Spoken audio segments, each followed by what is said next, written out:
कृष्ण भगवान चित्रकूट पर्वत काहिनी श्रवण करो। स्वयं है ये गिरिराज जैसे कृष्ण ऐसे राम। एक और है कि ये चित्रकूट पर्वत वास्तव में ठोस नहीं है ना, ठोस माने अंदर से सॉलिड नहीं है।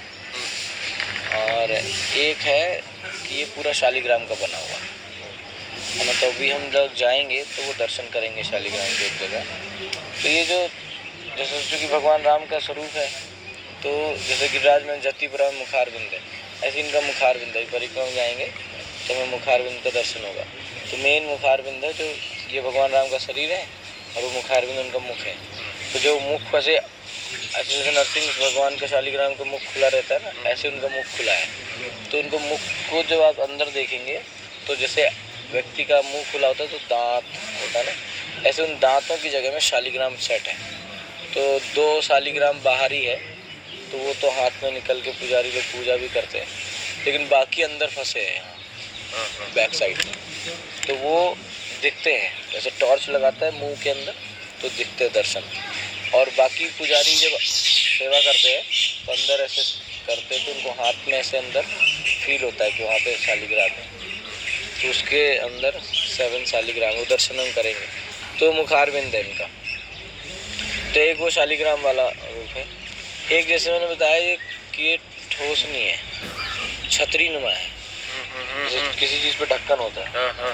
तो अंदर इसके क्षीर सागर है, और क्षीर सागर के तट पे बहुत सारे महात्मा कई युगों से भजन कीर्तन भगवान के नाम का कथा कर रहे हैं। और वहाँ पे 1000 सुरभि गाय भी है जो अपने दूध से उनका पालन करते हैं ऋषियों का। तो ऐसा इसका लीला है। तो उस पर्वत इसके अंदर हो रहा है सब। तो वो अंदर जाने के लिए 4 रास्ता है। तो वो 4 रास्ता ऐसा है कि वो हमको नहीं दिखेगा, हमारे आंखों से नहीं दिखे। जैसे सुमेरु पर्वत है, अभी वो हमें नहीं दिखता पर है, शास्त्र में बताया तो है।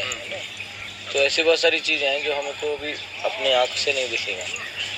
तो ऐसे ही वो उसका जो प्रवेश द्वार है वो नहीं हमें दिखेगा। तो 4 प्रवेश द्वार है चारों डायरेक्शन में। ये पर्वत गिरिराज जैसे ऐसा है ना, वैसा नहीं है, ये ऐसे है स्क्वायर, लगभग स्क्वायर जैसे है। तो इनके चारों दिशा में 4 द्वार है जिनसे ये ऋषि लोग कभी बाहर अंदर आते हैं। और ये आते तो ऐसे समय में आते जब कोई को दिखते नहीं है, रात्रि में या कुछ।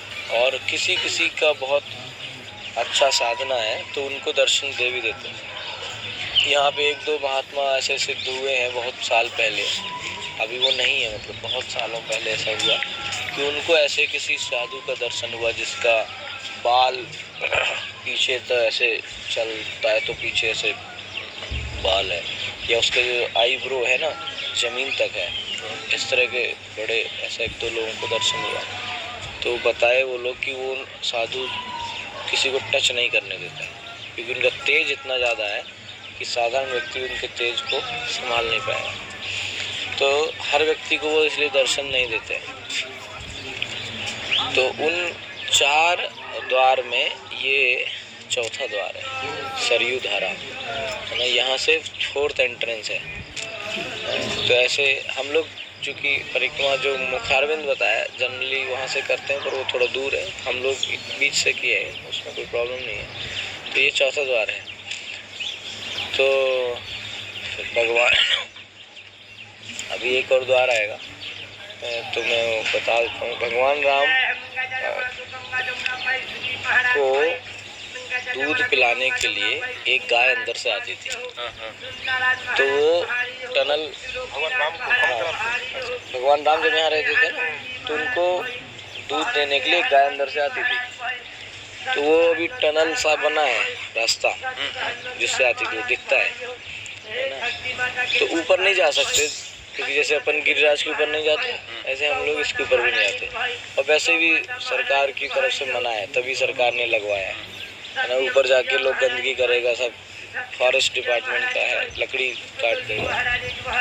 तो ऊपर जाके वैसे जो गए हैं वो लोग देखते, वहाँ से एक रास्ता है टनल जैसा। तो उसमें पहले कुछ लोग जाते थे अंदर। हाँ, तो गायब हो जाते थे। तो फिर उन लोगों ने उसको बंद कर दिया, एक पत्थर लगा दिया कि कोई अंदर ना जा पाए।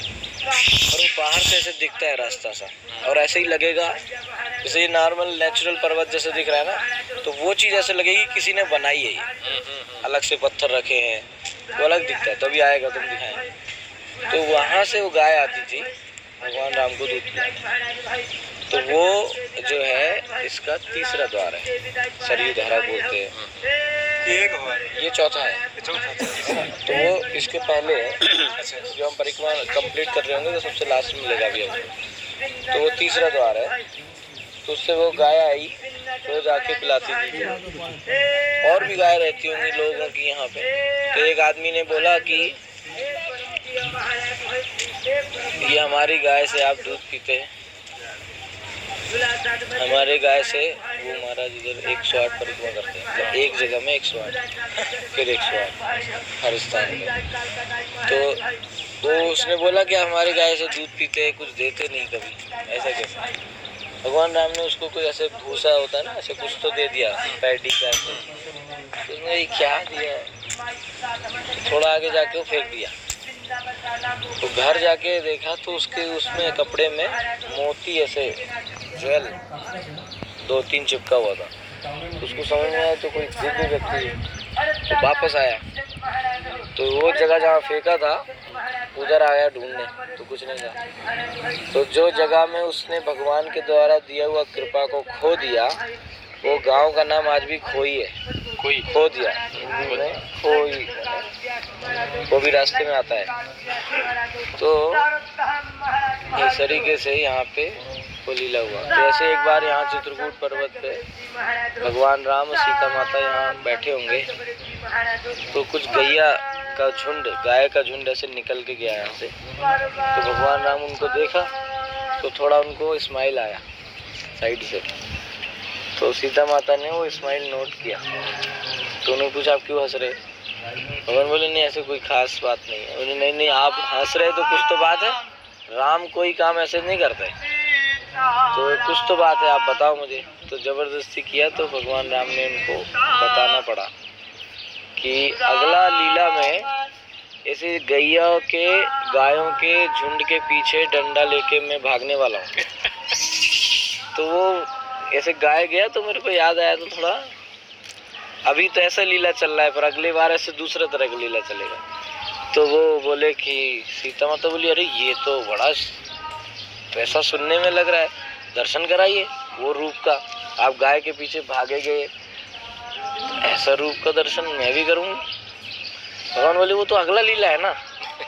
सीता माता नहीं नहीं मेरे को अभी वो पीछे पड़ गए। भगवान बोले इसलिए मैंने पूछा था, बोला था कि कोई बात नहीं है। तो सीता माता बोले नहीं मेरे को दर्शन कराना है, करने का है। तो भगवान राम ने एक तीर से एक पत्थर के शिला पे एक आकृति बनाया भगवान कृष्ण का। तो बोला ये रूप है। तो माता सीता बोली ये कैसा रूप है, इसका तो आँख ही नहीं है, नेत्र नहीं बनाया था। तो भगवान बोले अगर नेत्र बना देंगे तो प्रतिमा वो विग्रह जागृत हो जाएगा, फिर सेवा करना रहेगा, भोग लगाना होगा सब। तो वो सीता माता बोली वो सब करेंगे लेकिन हमें दर्शन तो पूरा चाहिए। तो सीता माता ने ही आँख बना दिया और जागृत हो गए भगवान कृष्ण। तो फिर माता ने सीता ने उनको सेवा किया। तो वो विग्रह चित्रकूट में रहते थे, वो विग्रह उस पत्थर पे जो विग्रह थे बनाए थे वो यहीं रहते थे। फिर कालांतर में किसी राजा वगैरह ने यहाँ अटैक किया होगा तो वो साउथ इंडिया लेके चले गए भगवान को। फिर वहाँ से वो विग्रह रेमुना में चले गए और अभी वही विग्रह खीरचोर गोपीनाथ है। तो वो विग्रह चित्रकूट का विग्रह है जो रेमुना में जो स्वयं रामचंद्र ने बनाए। तो इस तरह से लीला यहाँ हुआ। हरे कृष्ण। तो ये चौथा द्वार है, आप याद रखिए, इसका नाम है सरयू धारा। अब हम आगे जाएंगे तो फर्स्ट द्वार मिलेगा जो मुख्य मुखारविंद है ना, तो वो दर्शन करेंगे। तो ये चौथा सरयू धारा है, पहला मुखारविंद है, दूसरा ये है हाँ, दूसरा है कामधेनु, जहाँ से वो कामधेनु आती थी भगवान को दूध पिलाने। और तीसरा है हनुमान जी, बरहा के हनुमान जी, वहाँ हनुमान जी का दर्शन है। और चौथा ये क्या हनुमान जी आते थे उधर? अब वो हनुमान जी वहाँ प्रकट हुए थे और ऐसा है, तो वो चार द्वार में तीसरा द्वार है। तो हम लोग जाएंगे तो वहीं पे आपको बताते हैं, ठीक है। हरे कृष्णा। शरीर धारा की जय।